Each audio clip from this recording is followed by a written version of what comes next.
South Carolina lands its second five-star in 6 months. Now, they may have come in different cycles, but we're bringing in an expert to tell us why the new Gamecocks will always be linked. And it may be the dead period, but there are no rules against commitments, and this weekend will be full of them. Our director of scouting tells us the best fits for upcoming commits. Plus, a look into the future of coaching. The annual 30 under 30 list has predicted future head coaches like Arizona State's Kenny Dillingham. So who's next? All that and more as the college football recruiting show starts right now.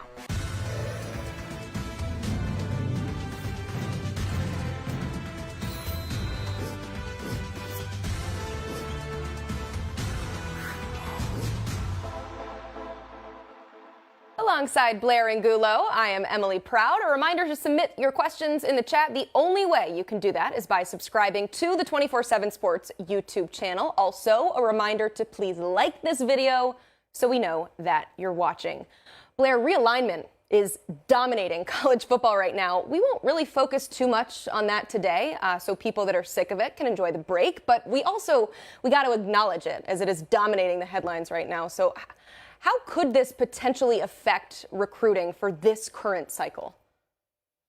This is going to be a fascinating next 4 months if things do happen on the realignment phase, because we're already entering a flip season, right? A spatula season, as our colleague Steve Wilfong likes to say. Well, what's going to happen now when these programs have a clearer understanding of where they might be fitting in different conferences? Will recruits start looking at other schools? Will they be content knowing where they're going to be playing their college football? Will parents start to panic knowing maybe, hey, I can't fly out that much to go see you play there? So yeah, it's going to be fascinating. I think the next 4 months are going to be crucial as we look ahead to what recruiting could be in conference realignment. Schools are flipping conferences, so it only makes sense that players might be flipping schools. No flips here in the headlines, though. We got some exciting things to tell you about in the recruiting world. In case you missed it, another five-star is off the board. The Edge out of Washington, D.C., Dylan Steward, pledging to South Carolina. For the second straight cycle, Shane Beamer reeling in a five-star. So first, it was Nicholas Harbor. Now, what does Dylan Steward add to this class? More defensive star power. South Carolina has been in the middle of the SEC in terms of yards allowed per game in the 2 seasons that Shane Beamer has been in charge. So Dylan Steward becomes another key component for that Gamecocks defense as they aim to be elite. We made a call out to Columbia, South Carolina. We'll head there in just a bit. But first, we have to talk about another five-star Edge in Colin Simmons. The Texas native has a commitment date set for next Thursday, August 10th. It is down to LSU, Miami, and the in-state Longhorns. The crystal balls are split, but where does Blair lean? I think LSU is in a great spot here, and what a huge pull that would be for Brian Kelly to go into the state of Texas. The Tigers right now are clawing their way back into the top 10 in the team recruiting rankings, and Colin Simmons could help LSU get there. You mentioned it. Early spatula season for players is alive and well, and the latest flip came from three-star corner Josiah Edmonds. Michigan nabbed the former Purdue pledge, also needed him. So what kind of player did the Wolverines just add here? A talented two-way playmaker. I know Michigan fans remember the name David Long, and that's who Josiah reminds me. So a lot of upside in this flip from Purdue. The number one safety in the 2024 class is set to announce his college commitment on Saturday. KJ Bolden is choosing between programs I am sure that you have heard of: Georgia, Florida State, Auburn, and Ohio State. The Dogs currently lead the crystal ball for the Peach State five-star. Now, Bolden is one of many upcoming commitments, so let's get a little more info on some potential fits from our director of scouting, Andrew Ivins. Andrew, the number one safety's got a lot of great options. I just mentioned his final four of Georgia, Florida State, Auburn, and Ohio State. But which of these programs provides the best fit? Well, Emily, KJ Bolden, I mean, he's a guy that's been on the national recruiting scene for 3 years now at Buford High School, and he's really made an impact on Friday nights on the offensive side of the ball. You watch his highlights. He's catching passes, running by defenders. He'll catch passes this upcoming fall from Dylan Raiola, the #1 quarterback in the country, but we project him as a safety. He's a 10-7 kid in the 100-meter dash. You see the short area quickness, his ability to find, trigger, and get to the football at the catch point. It's some of the best. He can play center field on the back end. He can also fill the alley. And when you look at his finalists, right, Georgia leads on the crystal ball. Florida State's involved in there. They're actually the first school to offer him 3 years ago. Auburn, they're as hot as anyone on the recruiting trail. I think all these schools would fit him and his skill set. But to me, I think if I had to choose one, it would be Georgia for KJ Bolden. And look, Georgia kind of needs this one. Last cycle, they lost out on Caleb Downs. They lost out on Justice Haynes. Both those guys went to Alabama. This cycle, Sammy Brown's already gone to Clemson. Those are top-ranked players in the Peach State. And as good as Georgia's been recruiting, they've had, I don't want to say some issues, but those local kids in the backyard haven't stuck. With KJ Bolden, I think he'd be another defensive chess piece for Glenn Schumann and Will Muschamp. And if you're KJ Bolden, why would you not want to play in that defense? We know Georgia, they continue to reload in the front seven, whether that be at linebacker or on the defensive line. And if you're KJ with his speed, his range, his ball skills, I think there would be an opportunity to come down with a bunch of takeaways, patrolling the back end and the secondary. And the other thing, if he goes to Georgia, he's in Athens. I mean, the competition is going to be there every day in practice. And that's only going to make him better. So I think all those schools fit. Auburn, it'd be fun there. They're recruiting really well. Florida State, Mike Norvell has it cooking there. Pat Surtain, the former NFL DB, is working in the secondary. But ultimately, for me, I think Georgia would make the most sense.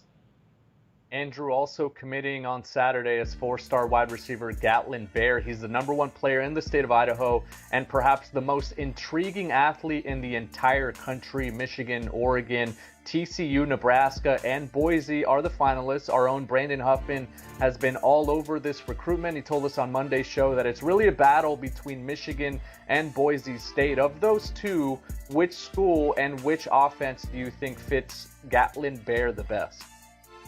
This is a tough one, Blair. And have we ever had a Boise State-Michigan battle heading down the stretch? I mean, this has got to be a first. I think it'd be fun to see Gatlin in that blue turf. He'd be the highest-ranked signee ever for Boise State if he were to pick the Broncos. But what's unique about Gatlin's recruitment is he's actually going to go on a 2-year mission before he enrolls at the school of his choice. And just doing some research this morning and last night, talking with Brandon Huffman, these guys that have done missions, there isn't really a ton of them that have made it to the NFL. Now, there are a few. Taysom Hill comes to mind. But really, taking 2 years off from football and returning, it kind of sets the clock back a little bit. So for me, I think with Gatlin, if he wants to play in the NFL, if this is a guy that wants to make it to the league, be on TV on Sundays, I think Michigan would make the most sense. And we know what Jim Harbaugh and his program has done. They're some of the best player developers out there. Jim Harbaugh just came out and said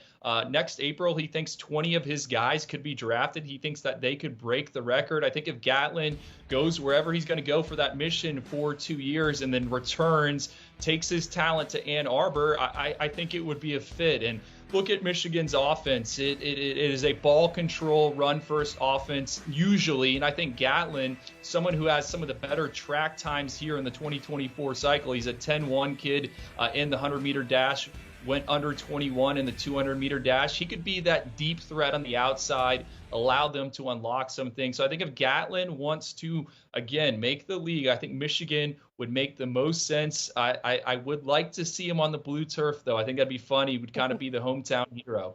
Yeah, our friend Brandon Huffman did submit a crystal ball for him to land at Boise State earlier today. So, yeah, it's been the whole maturation throughout the week saying don't count him out. Now he's got that crystal ball in. Before I ask this next question, I have to remind the viewers, we have a fun back and forth every time we do the 5-star reveals. I ask you, why are there no running backs? And you say, well, we do it based off of what's happening in the NFL. And there is an absolute chaotic reckoning happening with the running back position right now. So this is what we mean when we say that you base it all off of what happens in the NFL draft. We're seeing it right now in real time. Same thing with this cycle, no 5 stars, but that does not mean that there is not talent. And look no further than the 4-star Nate Frazier. He is set to make his decision this Sunday between Georgia, Alabama, Oregon, and Texas A&M. So who is the best fit for the modern-day back? It's funny you brought up the NFL running backs, Emily. I thought of you when all that news with Jonathan and all those guys was coming out. I apologize. Nate Frazier, he could actually, I think, be a riser for us depending on how this senior season goes. He averaged 11.4 yards per carry playing in the Trinity League behind that stout Matter Day offensive line as a junior. And I think of his finalists, Georgia might make the most sense. If you look at Georgia's offensive line class, they call it the Great Wall. That's what someone told me in Athens. They have 6 offensive linemen committed. They average 345 pounds a player, so they are big. And I think Nate Frazier, who has that breakaway speed, I say he can scoot on film. I think he would find a ton of holes behind the Great Wall there for UGA. And Georgia already has 2 running backs committed. They got Chauncey Bowens, who's a big 225-pound battering ram out of the state of Florida. And then they got Dwight Phillips, who is the son of a great track runner. And he too has that track speed. Nate Frazier, to me, you pair those 3 guys together, it'd be the perfect committee. Nate can kind of be the workhorse, the every down back, while those 2 could supplement him in certain situations. So he's got his pick of options. I know Georgia has sunk their teeth into him. I think it would make a ton of sense just because, again, the running lanes are going to be there for him if he were to pick the 2-time defending national champs. And Jonathan Paylor is the last top 24/7 prospect to talk about that is scheduled to commit this weekend. He will make his announcement on Friday at 6 p.m. Eastern right here on the 24/7 Sports YouTube channel. The 4-star athlete from North Carolina, he will be choosing between NC State, UNC, South Carolina, Maryland, and Penn State. So with him set to come off the board, Andrew, at which school do you think he fits best? Blair, I'm really excited to see where Jonathan Paylor ends up. I was in Baltimore for the Under Armour camp back in May. Jonathan Paylor initially was not on the roster.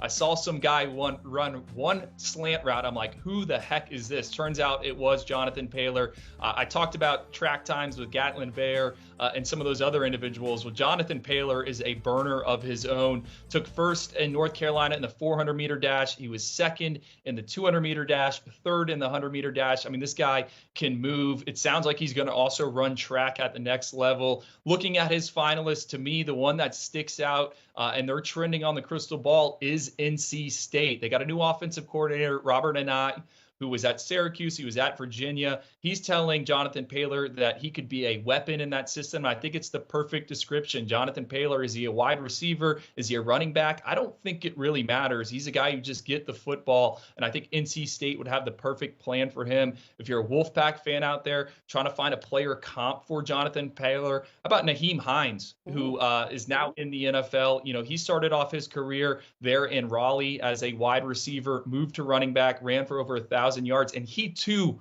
ran track for the Wolfpack. So I would be excited to see Jonathan Paylor end up at NC State. That would shoot some life into their recruiting class. They're quietly making some noise. Just recently had a big recruiting weekend. I think it was called the Alpha Wolf Camp. Sounded pretty exciting, and Jonathan Paylor was there working out for them. So I'm really intrigued to see where he ends up. I think NC State would make a ton of sense. Yeah, Pack fans very happy hearing that right now. I love the names of these recruiting visits. We need to do like a ranking at some point because they get pretty creative with them. Andrew, thank you so much for being on the show. If you want more great intel from him, be sure you listen to the podcast. It's the 24/7 Sports Football Recruiting Podcast with Cooper Patagna. New episodes drop every Tuesday, Wednesday, and Thursday, wherever you get your pods. Today's the last day to become a valued annual VIP member of 24/7 Sports for, see the giant words right there? 75% off. Yes, as a member, you have access to every VIP article, message board, and unrivaled intel from our experts for a full season and beyond. We are practically giving it away, so don't miss out.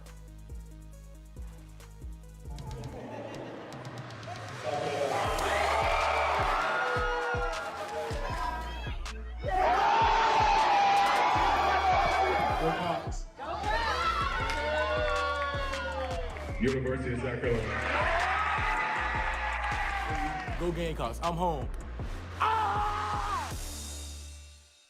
South Carolina is hot on the trail, and this week the Gamecocks added the gem of their 2024 class, a class that is 16th nationally and 8th in the SEC. The aforementioned gem, yeah, that's 5-star edge Dylan Steward out of Washington, D.C. You saw in the video, though, that this is the second straight cycle of 5-star wins from that area. Nicholas Harbor, last year's big get. Our big get on the show right now is staff writer for the Big Spur, Hale McGranahan. Hale, I hope there's some room next to the Washington Monument for maybe a Shane Beamer statue, because he has been cleaning up in the D.C. area as of late.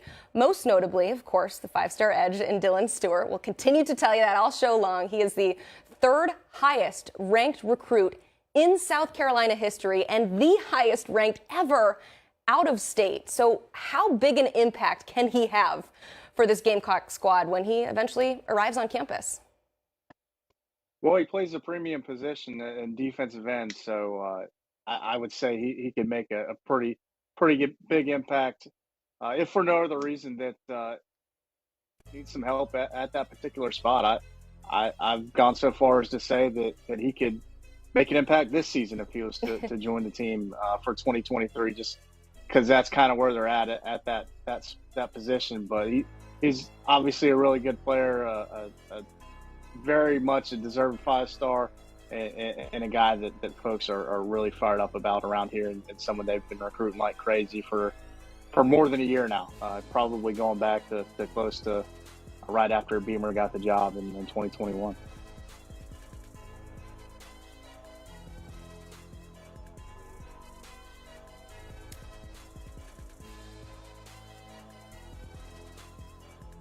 Hale, Emily mentioned earlier that this is the second straight cycle that Shane Beamer has gone into Washington, D.C., Nicholas Harbor, now Dylan Steward. Can you quantify how important this was to build success and continue stacking recruiting classes? Yeah, it's big. They've prioritized that part of the country, the D.C., Maryland, Virginia, DMV.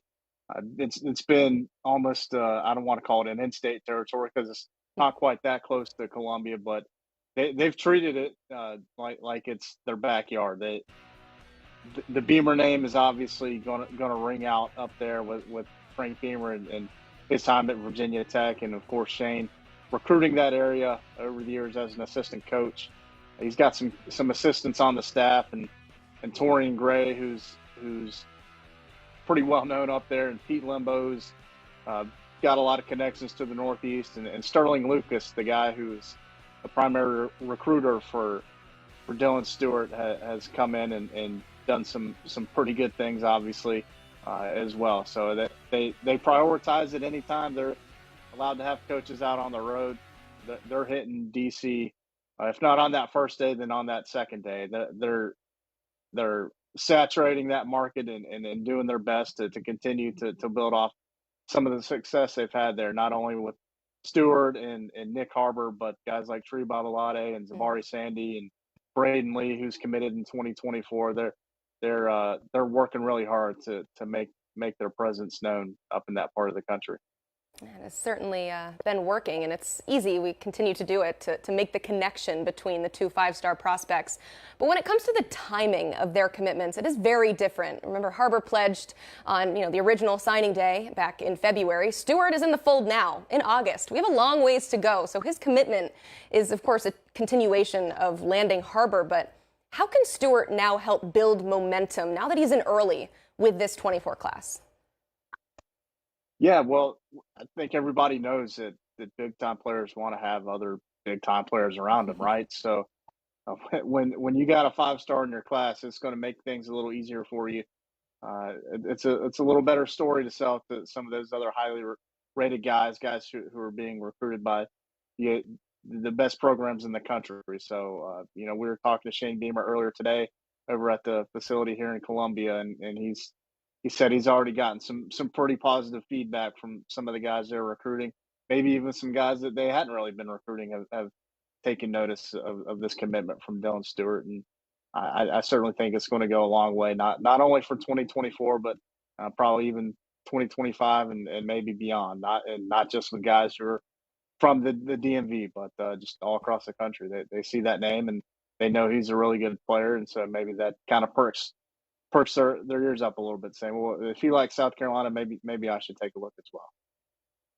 Yeah, Nicholas Harbor, Desmond Umezuulu, Olutosin Baba Dele in 2023, and then this cycle, Dylan Steward and Braden Lee. South Carolina has really attacked the DC and Maryland area in recruiting.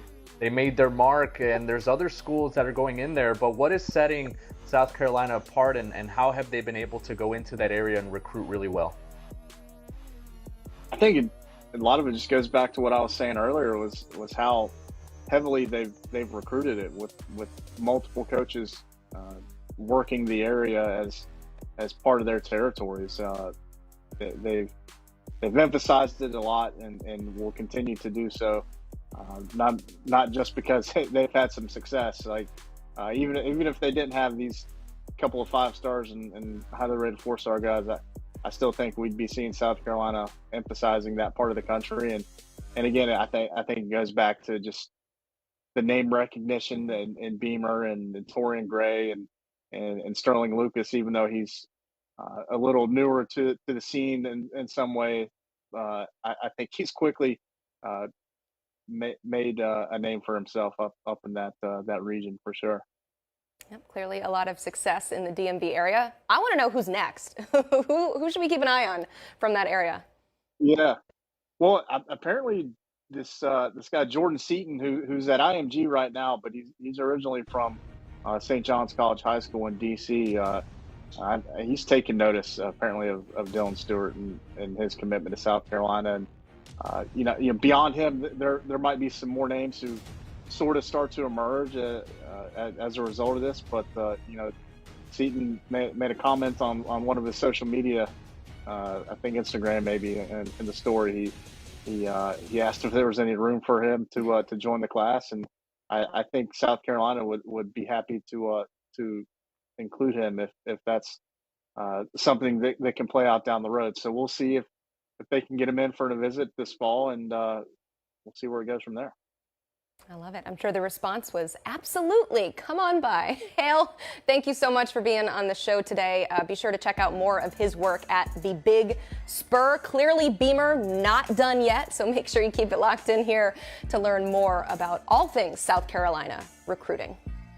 The youngest Power 5 head coach, Kenny Dillingham, Alabama offensive coordinator Tommy Rees, and Broyles Award winner Joe Brady, all former nominees for the 24/7 Sports 30 Under 30 list. And the latest edition was just released earlier this week. So we're going to take a glimpse into the future with the man behind the list, who is joining us on the show now. It's national college football writer Chris Hummer. Chris, I can safely assume that the number one prerequisite to landing on this list is, of course, being under the age of 30. But what else do you look at when compiling it? Age certainly helps, but this is a list where we just basically scour contacts across the country and just try to find the 30 best names under 30 that we can. We want to identify future rising stars in this industry. We've had a lot of them already, and we want to be the company that identifies these people before you ever heard of them. So we can say in a couple of years, like, oh, do you remember when he was on our 30 under 30 list? But yeah, it's just exhaustive mining of our network. Talking to as many people as possible. I certainly lean on people in this network, but I lean on a ton of coaching sources as well. People in the player personnel space, agents, a lot of places that I'm talking to. We're talking dozens and dozens and dozens of calls and text with these people trying to figure out the right 30 guys and gals. Yeah, it's quite an elite list. That's why we started the segment by showing all the gems that you found in previous years. You can find this year's full list at 247sports.com, but we would like to highlight a few of the names here, starting with the youngest assistant in the Power 5. That's Nebraska's wide receiver coach, Garrett McGuire. Yep, McGuire, his dad is Texas Tech head coach Joey McGuire. So, Chris, what landed the 24-year-old, he looks even younger, on this list? Well, if you want to feel inadequate, think about Garrett McGuire being a position coach at age 24 at Nebraska. And you I always try to be really careful with 24 and 25-year-olds in this list. Sometimes they sneak on the field because of energy and because coaches are making a bet on their future. I don't think that's the case at all with Garrett McGuire. I had a ton of really respected people go to bat for Joey McGuire's son to get him on this list. People raved about him schematically, how he views the game. He can get on the board with anybody, and that includes at multiple positions. I mentioned in the piece that he works with the offensive line coaches in Carolina sometimes, just like drawing up schemes on the board for hours, and they raved about him doing that. But he's also considered a plus recruiter even early in his career. He is somebody that fosters a team environment at Nebraska right now in that wide receiver room. His snack collection is legendary in his office. And he's just somebody multiple people have pointed to as a future head coach, even at age 24. So I really doubt this is the last we hear of Garrett McGuire. Chris, another name that is making waves out west is 29-year-old Tyler Osborne. He is Stanford's wide receivers coach as well as the assistant quarterbacks coach. He has quickly made his presence known on the recruiting trail. He's the top recruiter in the Pac-12 right now in the rankings for this 2024 class. What impact has he brought to the Cardinal football program? Well, when you go out and land a top 100 prospect like he did with Elijah Brown out of California, you're making a pretty big impact on his own. But like, even if you look at his past on-field coaching efforts under Troy Taylor, his receivers have been outstanding at Sacramento State, the players he's worked with. He helped develop Pierre Williams, who was a 3-time all-conference player at Sacramento State. And he's immediately become one of the more standout recruiters in the entire country. So this was a slam dunk on the list. Like, he's done everything the last couple of years to earn this honor, and he's only shown his ability to recruit once he's gotten to Stanford, and he's just somebody I think is going to be a dynamic West Coast recruiter for years and years to come. Last year on the list. You know you're young when you played with some current college football players, and that is the case for UCF's running back coach Cam Martin, who used to play with Bo Nix at Auburn, and the Knights are currently the top class in the Big 12 in 2025. Need to emphasize Big 12, and Martin has been a huge part of that, really. So, Chris, how has he risen to these heights in such a short amount of time? It's really hard to describe how quickly Cam Martin has risen. He was a GA at UCF under Gus Malzahn just 2 years ago. He was on the field last year at Incarnate Word with G.J. Kenny. He got hired at Texas State for about 2 months before Gus Malzahn realized I need a running backs coach. Better go get my guy Cam. And now he's one of the top recruiters in the country at the running back position. He's already got 2 4-star recruits in the 2025 class. If those commitments hold, those will be 2 of the top 10 all-time, 2 of the 10 highest ranked commitments in UCF history if he ends up putting those in the boat. And people rave about Cam Martin. I've had multiple coaches call him a stud. Gus Malzahn certainly went to bat for him. Gus Malzahn thought Cam Martin would be a future coach when he was a freshman at Auburn, way before he ever touched a ball coming out of Bo Nix's hands.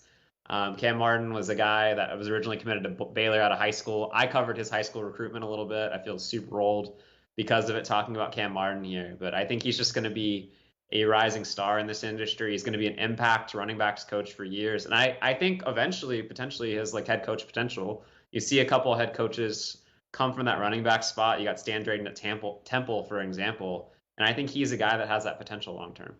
Okay, along those lines, I mean, the fun part about this list is it's kind of a glimpse into the future. So who are some potential head coaching candidates that we should know about right now to be ready come carousel season? I don't know about this list for an immediate head coach next year, but if you're talking about guys in the next couple of years who could be head coaches, I would think about somebody like Mac Leftwich at Texas State. I'm sure a lot of people aren't familiar with the name, but last year, working with G.J. Kenny, Incarnate Word had the top offense in the FCS. I believe they averaged almost 8 yards per play. It was absolutely ridiculous how productive that group was. Mac is super well respected around Texas, and I think he's one of those guys, as you see maybe somebody like a Jeff Traylor eventually take another job, or somebody like Eric Morris move up the ranks at these non-Power 5 FBS programs in Texas. Mac Leftwich could certainly be a coach. As I said earlier, I had multiple people tell me Garrett McGuire is a future head coach.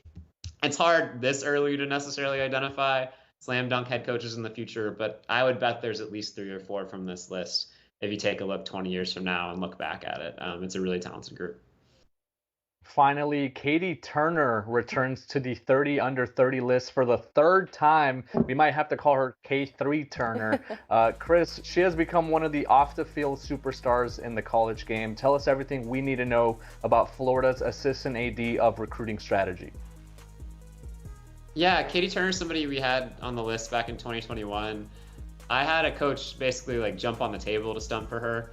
at the time, and she's somebody who was at Louisiana Lafayette initially. I'm sorry, Louisiana. I don't want to get any Raging Cajun fans mad at me.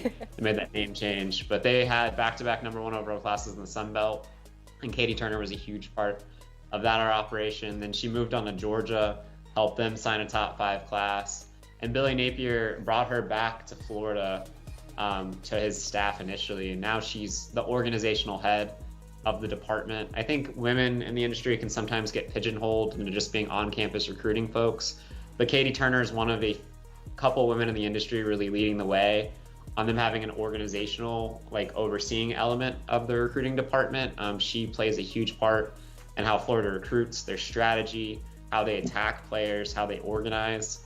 And Florida has the #3 class in the country right now for a reason, and Katie Turner is a huge part of that, managing what I think is probably the largest off-field recruiting staff in the country. Very, very interesting stuff. I'll go ahead and take the time to remind people to hit that like button if they have not already. Chris, this is very interesting. You're kind of right, though. It feels like watching the Olympics. You're like, what am I doing with my life when all of these youngins are out there just kicking butt? But it is very interesting to take a glimpse into the future. So thank you for being on the show. You can take a look at that full list on 247sports.com. Also, today is the last day to become an annual VIP member of 247 Sports for 75% off. You can do it any day, but I highly recommend you do it today because you'll have access to every VIP article, message board, and unrivaled intel from our experts for a full season and beyond. Do not miss out on this great deal. You hear that sound, you know what it means. Just because there is no recruiting show over the weekend does not mean that the recruiting world stops. So it is time to mark your calendar. You have been hearing about it all show, but another reminder that 4-star athlete Jonathan Paylor will make his college decision tomorrow at 6 o'clock Eastern right here on the 247 Sports YouTube channel. It is between UNC, NC State, Penn State, South Carolina, and Maryland. Blair, what will one of these schools get if they land Paylor? A speedster who is a prototype north-south runner. I really like how Paylor attacks his running lanes as a ball carrier. He explodes through levels. He has a knack for planting his outside foot and making cuts inside. He is going to make one of these offensive coordinators very, very happy with his ability to impact the game in a number of ways. Another big decision coming up this weekend. 5-star safety KJ Bolden, the top player at his position, will make his commitment Saturday night. Our Philip Dukes of Auburn Undercover actually spoke with Bolden about his upcoming college choice. So let's talk about college. When it comes down to the college that do you know where you're going already? It's Wednesday night. I kind of chose like this morning where I wanted to go. Okay. Yeah. So I'm kind of locked in right now. All right. You can catch that full interview on the 247 Sports YouTube page. A lot of interesting things to hear from that. Auburn is in the mix, as is the hometown team, Georgia, also Florida State and Ohio State. But it sounds like a decision has been made. Blair, where are you leaning? And Georgia has to feel good about its chances, Emily. I know Dylan Raiola has been recruiting KJ for a long time, and now they're teammates. And I like that the talent rich are going to get richer. Give me the Bulldogs for KJ Bolden. That's 3 5-stars already in this class. And he would be number 4 for Kirby Smart with just about 4 months to go until the early signing period. I love what Ivins told us earlier in the show about Georgia getting some wins in state. You look at these 5-stars and you're like, oh, Georgia's class is fine. But, you know, locking down Georgia is something very important for them. We will certainly be talking about all of this on Monday. So as a reminder, tune in same time on Mondays and Thursdays. Speaking of same time, it's that time to answer some viewer questions. I missed you on Monday. We had lots of viewers saying, where's Blair? Where's Blair? He's back to answer your questions. Stubbs Milling Company asking, do you think this is just the beginning of a South Carolina run in recruiting? I do think so, but I will say that it's going to be a little bit more difficult now, Emily, because I think schools will now see South Carolina as a threat. They will see them coming.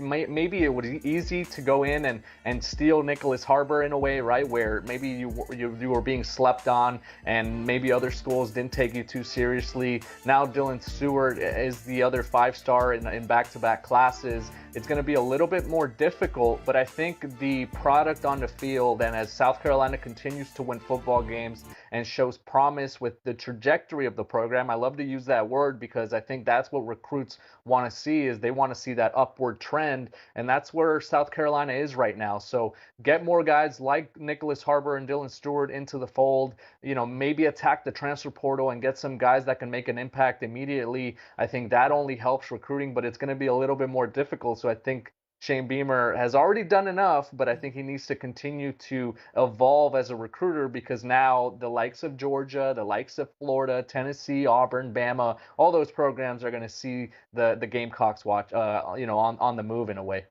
It's always been a tough place to recruit to as well, because you've got Clemson right there and you're competing with Georgia is also right there. I mean, just geographically. But I love what Hale McGranahan said of the Big Spur earlier on the show, is that now that Dylan Steward committed, other commits are like, oh, well, if it's good enough for him, then it's probably good enough for me. So they can continue with that upward trajectory, as you said. Sean Nelson asking, okay, of these schools, Ohio State, Michigan, and Tennessee, who do you think will finish with the highest 2024 class? I think Ohio State, given everyone that's still on the board for them, given the recruits that they can still get, I think this is a program that also is going to benefit from maybe a resurgence on the field. I think we forget about Ohio State for the most part because they haven't won the Big Ten. They struggled last year in a way, but now I think they go into this season as underdogs in a way, and I think that's going to propel them and that's going to fuel them on the recruiting trail. I think what they've done on the defensive side of the ball has been really, really impressive. You have Aaron Nolan, who committed early on, helping recruit and helping Ryan Day get some other targets on the offensive side of the ball. That might be the easy answer because Ohio State's probably in the best position to finish with a higher class among those three that we mentioned. But I think the Buckeyes, if you are a betting man, you have to bet on Ryan Day getting it done here down the stretch heading into the early signing period. Who's 2 and 3? I got to ask. Who do you have next? Michigan or Tennessee? I would go with I got to go with Tennessee. Okay. Yeah, I think, why? Because Michigan's recruiting a certain type of athlete. I think they are maybe more prone to chasing the fit for their commits, and they want, in a way, a class that kind of fits their roster and their scheme and all that. Tennessee, I think, is just going for best available and then trying to figure out how they fit in later on. I'm not saying that Josh Heupel and that staff aren't attacking and aren't fitting their needs. I just think that they are probably in it for a higher caliber athlete. They're in the mix for a lot of players like the Ryan Wingos of the world, right? Where, we're trying to figure out where they're going to go. I don't know if Michigan is involved in as many of those battles. I think a lot of the dust has settled for the Wolverines, while Tennessee is still in a dogfight for a lot of players. And we can never count them out either on making another splash in the SEC and capitalizing on what they did last year, right? They were tremendous on the field. They showed a ton of turnaround upside. And if they do that again, I think everyone's going to look at them. They're going to look at Josh Heupel and say, hey, look, they're for real. They might be the program of the future, just like Kirby Smart was a few years ago at Georgia. So I think Tennessee, from a helium standpoint, they give you the most upside. Fortunately, Georgia and Tennessee play in the same division as of now, but so do Michigan and Ohio State, and both of them made it to the playoff last year. So we'll see what happens there. One more reminder to hit that like button on your way out, and be sure to subscribe to the 24/7 Sports YouTube channel. I feel like we are building up for an exciting season, so go ahead and get in on the ground floor. For Blair Angulo, I'm Emily Proud, and this is the College Football Recruiting Show.